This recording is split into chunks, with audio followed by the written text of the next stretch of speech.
I've been wanting to make this video for a while, sitting in the car, and I'm just making it because it's going on in my head.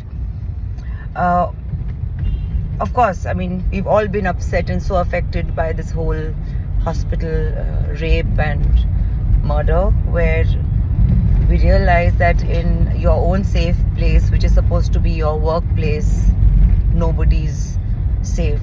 Makes me scared as well. I know it sounds weird. I think we're all scared, we're all angry, we're all restless. So yeah, freedom of speech is fine, but the way, these days a lot of terms you're not supposed to use. You don't say this word, you don't say this sentence. I think victim shaming should become like that. You shame a victim, it should be illegal. People who blame women for the clothes they wear and the fact that they're out at night,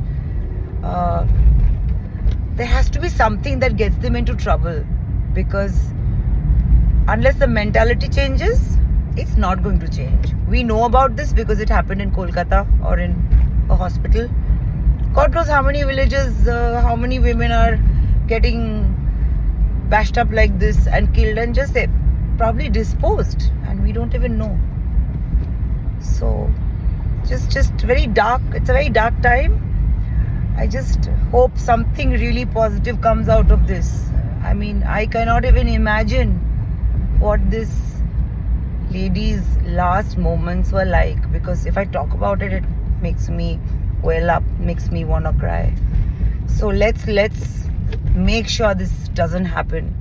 I don't care who does it. I don't care which political party does it. I don't care how it happens. This needs to stop.